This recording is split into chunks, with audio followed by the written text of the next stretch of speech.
तो चलिए बच्चों, हम लोगों का क्वेश्चन नंबर 28 तक पूरा हो गया था सीबीएसई सैम्पल पेपर अकाउंट्स में।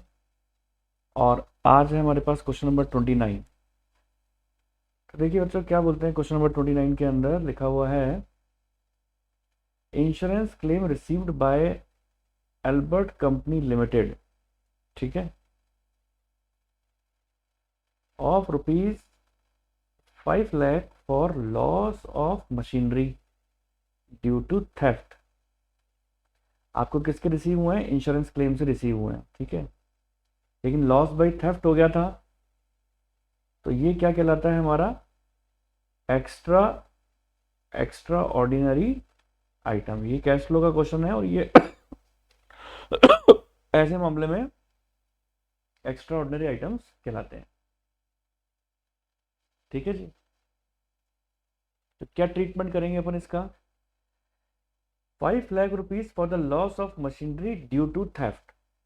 इंश्योरेंस कंपनी से पैसा रिसीव हुआ है, तो इसका सही ट्रीटमेंट होता है कि हम डी नंबर का पॉइंट होगा इसका आंसर, सब्सट्रैक्ट कर देंगे। देखो इसके आगे,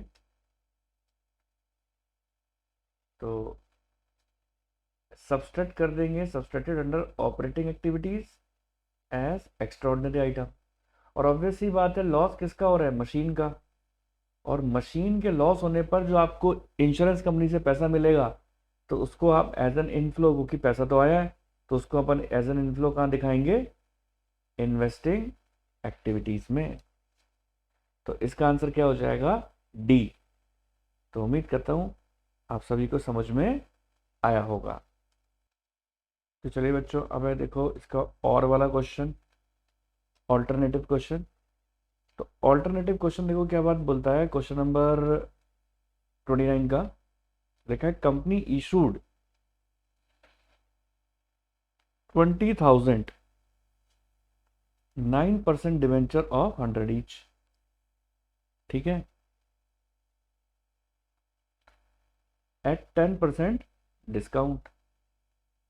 These debentures were to be redeemed at 15% premium at the end of 5 year, यानी 5 साल बाद जाकर आप इस डिवेंचर्स को रिडीम करोगे 15% प्रीमियम पर। The balance in the securities premium account as on that date of issue was 3,70,000। How this transaction will reflect in the cash flow statement. Cash flow statement में आप इसको किस तरीके से शो करने वाले हो? तो देखो, इसका आंसर है, सही आंसर है इसका सी। क्यों? क्योंकि क्या लिखा हुआ है देखो सी में, added ₹1,30,000 under operating activities as loss on issue of debenture written off. आप सबको अगर बच्चों को पता होगा कि loss on issue of debenture written off को हम क्या काम करते हैं? ऐड करते हैं ऑपरेटिंग एक्टिविटी में। अब ये 1,30,000 कैसे आया? आप जानते हो, देखो ये 15% ये भी लॉस है और ये 10% ये भी लॉस है, तो 15 और 10 25% का लॉस है, ठीक है। तो टोटल लॉस हमारा कितना हो गया? 25 का, है ना। और नंबर ऑफ डिवेंचर्स कितने हैं हमारे? 20,000। तो 20,000 इंटू 25 करो, तो 20,000 इंटू 25 करें तो देखो कितना आता है, 20,000 इंटू 25, तो आता है हमारे पास 5 लाख।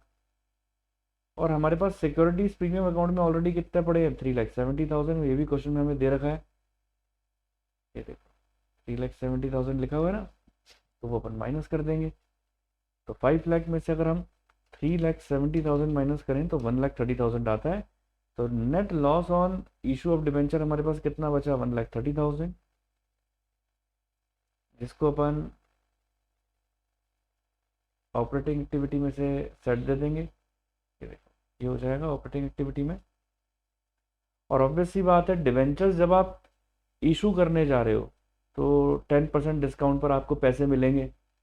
तो वैसे आप देखो, अगर आप डिवेंचर्स की एंट्री करते तो क्या एंट्री करते? Bank account debit to 9% debenture application, 9% debenture application to 9% debenture. तो अब आप इसकी एंट्री करते तो कैसे करते? 20,000 इंटू इंटू 100 माइनस 10 यानी 90, तो ये 18 लाख होता कि नहीं होता? 18 लाख रुपीज़ आपको देखो बैंक डेबिट हो रहा है, इसका मतलब आपको 18 लाख रुपीज़ मिल जाते। तो कहीं ना कहीं फाइनेंसिंग एक्टिविटी के अंदर आप इसको जोड़ते ना, इनफ्लो होता है पैसे का। तो वही बात यहाँ लिखी है कि 1,30,000 का तो loss on issue of debenture हम जो है रिटर्न ऑफ जो हुआ है उसको हम क्या कर देंगे, एड बैक। और जो ये इनफ्लो हुआ है हमारे फाइनेंसिंग एक्टिविटी का 18 लाख का, इसको हम यहाँ पर ऐड कर देंगे। ठीक है, तो उम्मीद करता हूँ यहाँ तक बात आपको अच्छी तरीके से समझ में आई होगी। तो चलिए बच्चों, ये इन्फॉर्मेशन है हमारी, ये भी कैश फ्लो से लिंकअप क्वेश्चन है। और क्या पूछा गया आपसे, from the following information find out the inflow of cash by the sale of office equipment. Office equipment को सेल आउट करने से आपको कितना इनफ्लो हुआ है कैश का। तो आपको ऑफिस इक्विपमेंट की 31 मार्च 2022 का बैलेंस दे रखा है, ये हो गया करंट ईयर। और 31 मार्च 2021 का भी बैलेंस दे रखा है, तो ये हो गया आपका प्रीवियस ईयर। कुछ नीचे आपको एडिशनल इन्फॉर्मेशन दे रखी है, ठीक है, कुछ एडिशनल इन्फॉर्मेशन दे रखी हैं आपको। और उसमें बता रखा है office equipment 2 lakh 3 lakh. Additional information में आपको ये बता रखी है depreciation for the year 2021-22 40,000। Purchase of office equipment purchase during the year 30,000। Part of the office equipment sold at a profit of ₹12,000। और नीचे 4 ऑप्शन है। तो ठीक है बच्चों, क्या काम करते हैं, हम बनाएंगे यहाँ पर plant and office equipment account, है ना। तो ऑफिस इक्विपमेंट अकाउंट बना लो, यहाँ पर आप फॉर्मेट खींचेंगे, फॉर्मेट बना लिया हमने ऑफिस इक्विपमेंट अकाउंट का। ऑफिस इक्विपमेंट अकाउंट, ये डेबिट साइड है, ये क्रेडिट साइड है, पर्टिकुलर, ठीक है, पर्टिकुलर अमाउंट, पर्टिकुलर अमाउंट, ठीक है जी। तो चलिए मेरे साथ साथ पहले आप इतना कॉपी कर लें, फिर बताता हूँ आपको इसके आगे क्या होने वाला है। तो उम्मीद करता हूँ इतना सभी बच्चों ने लिख दिया होगा, पर्टिकुलर अमाउंट, पर्टिकुलर अमाउंट। आगे लिखना स्टार्ट करें। अब देखो, सबसे पहले हम कैसे, जब इसका अकाउंट बनाते हैं तो सबसे पहले आप क्या लिखते हो, क्योंकि आपकी एसेट है, ओपनिंग बैलेंस को कहाँ लिखते हैं हम, टू बैलेंस बीडी करके। यहाँ आ जाता है आपका ओपनिंग बैलेंस, ओपनिंग बैलेंस, ठीक है। फिर टू बैंक, जितने की आपने परचेज की वो यहाँ पर आती है, ठीक है। By depreciation,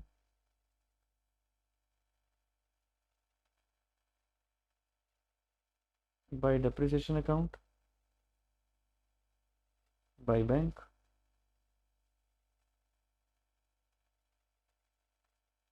cell,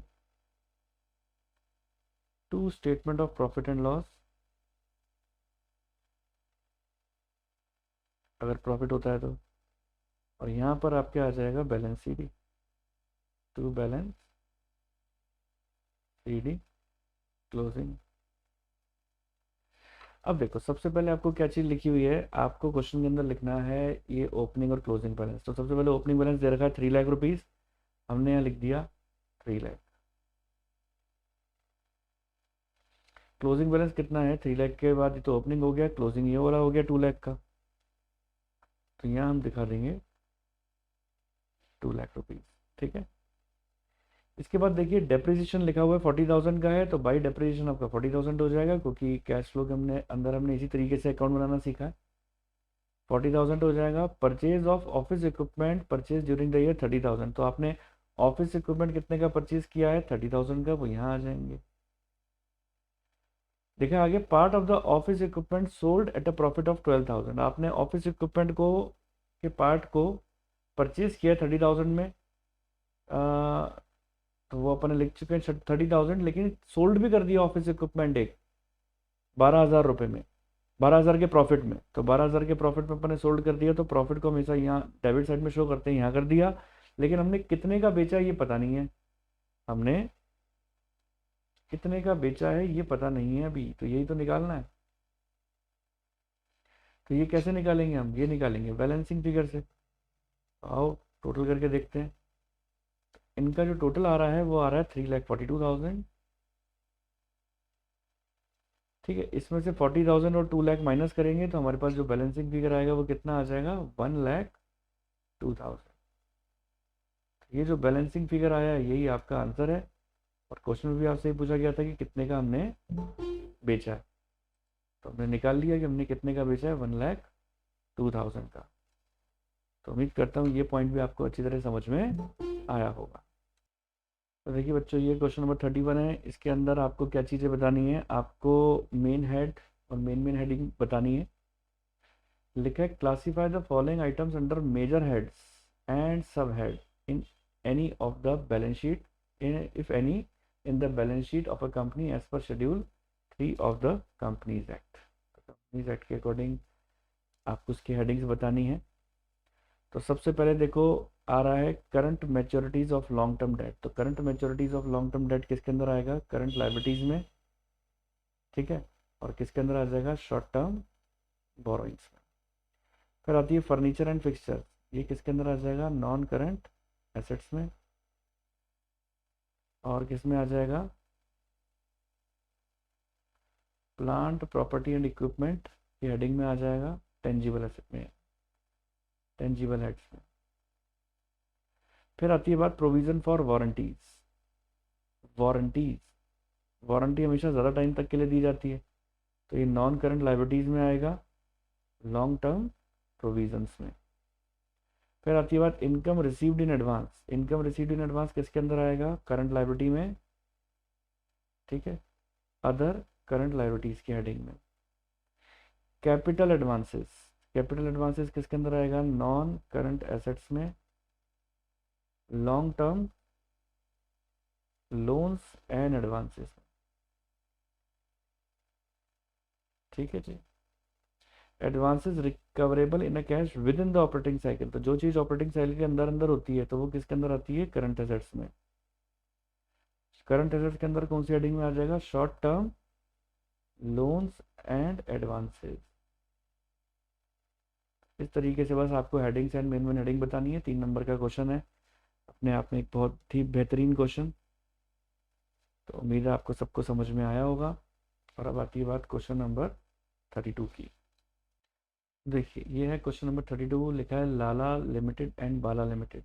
Lala limited and Bala limited use different accounting policies for inventory valuation.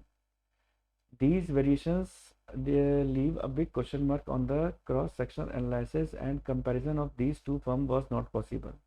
ठीक है, डिफरेंट अकाउंटिंग पॉलिसीज अपना रहे हैं, इस वजह से दोनों के बीच में कंपैरिजन करना मुश्किल है। ठीक है ना, identify the limitation of the ratio analysis. Ratio analysis की वो लिमिटेशन बतानी है, highlighted in the above situation.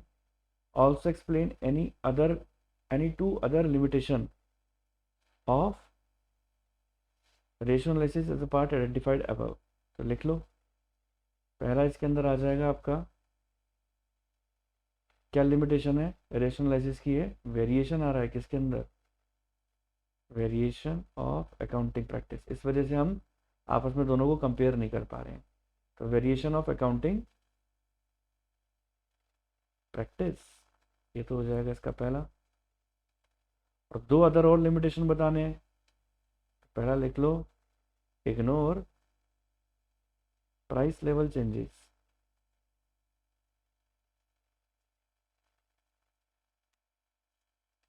और दूसरा लिख लो, इग्नोर क्वालिटेटिव एस्पेक्ट्स। ठीक है जी, तो ये 2 इसके लिमिटेशन हो जाएंगे। तो उम्मीद है दोनों क्वेश्चन आपको अच्छी तरीके से क्लियर हो गए होंगे। तो चलिए बच्चों, अब है हमारे पास क्वेश्चन नंबर 33 लिखा है, डिटरमाइन रिटर्न ऑन इन्वेस्टमेंट। तो आपसे क्या पूछा गया, return on investment and net assets turnover ratio from the following information. तो अगर अपन बात करें कि फॉर्मूला क्या है रिटर्न ऑन इन्वेस्टमेंट का, तो लिखें ROI का फॉर्मूला। ROI का फॉर्मूला है PBIT, यानी profit before interest and tax divided by capital employed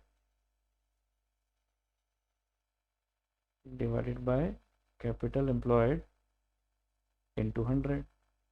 ठीक है। तो और दूसरा जो फॉर्मूला है आपका वो है नेट एसेट्स टर्नओवर रेशो का। उसका फॉर्मूला है revenue from operation divided by capital employed. Revenue from operation divided by capital employed. ठीक है जी। तो देखो, PBIT निकालने के लिए सबसे पहले अपन को क्या निकालना पड़ेगा, PBT। तो PBT के लिए देखो, क्वेश्चन के अंदर प्रॉफिट आफ्टर टैक्स दे रखा है आपको। क्वेश्चन के अंदर ये रहा, प्रॉफिट आफ्टर टैक्स 6 लाख और टैक्स रेट दे रखी है 40%। हम सब जानते हैं क्या फॉर्मूला है, profit after tax upon 100 minus tax percentage. तो कितना आ जाएगा ये, प्रॉफिट आफ्टर टैक्स है 6 lakh divided by 100 minus 40, 100% minus 40%। तो 6 लाख डिवाइडेड बाय 60%। ठीक है। तो 6 लाख डिवाइडेड बाय 60%। तो प्रॉफिट बिफोर टैक्स कितना आ जाएगा आपके पास, 10 लाख का। ठीक है जी। प्लस करेंगे इसके अंदर क्या, interest on long term debts. Interest on long term debts plus कर देंगे 5 लाख। कैसे आई 5 लाख, तो देखो हमारे पास बैंक लोन दे रखा है 20 लाख का। 20 लाख का 10% 2 लाख। ठीक है। और ये डिवेंचर्स दे रखे हैं आपको 20 लाख का 15% 3 लाख, है ना। तो 2 और 3 5 लाख हो जाएंगे। तो लिख लो ब्रैकेट में 3 लाख प्लस 2 लाख, 5 लाख हो गए। तो 10 प्लस 5 15 लाख हो जाते हैं। ठीक है। ये हो जाएगा यहाँ से PBIT।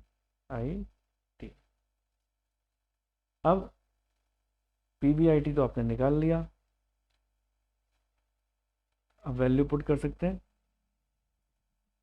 क्या निकालना होगा अब हमें, कैपिटल एम्प्लॉयड भी तो है। क्या क्वेश्चन में कैपिटल एम्प्लॉयड दे रखी है, करो चेक।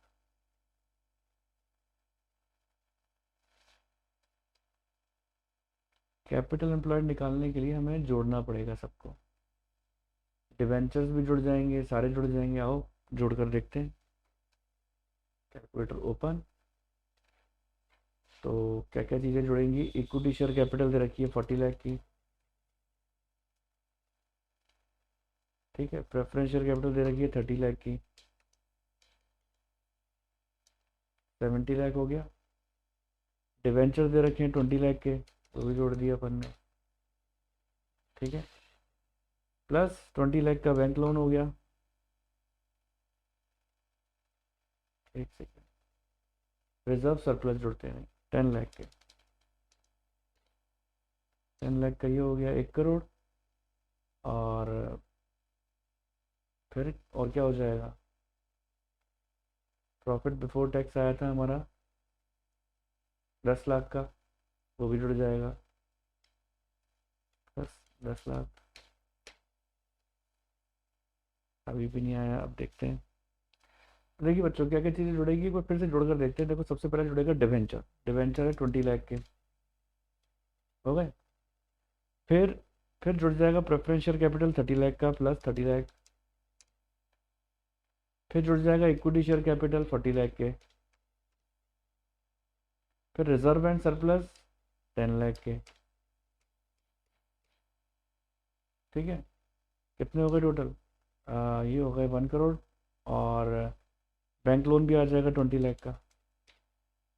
कैपिटल एम्प्लॉयड हो गई आपकी 1 करोड़ 20 लाख की। तो 1 करोड़ 20 लाख अपन यहाँ पर दिखाएंगे। तो 15 लाख डिवाइडेड बाय 1 करोड़ 20 लाख 200।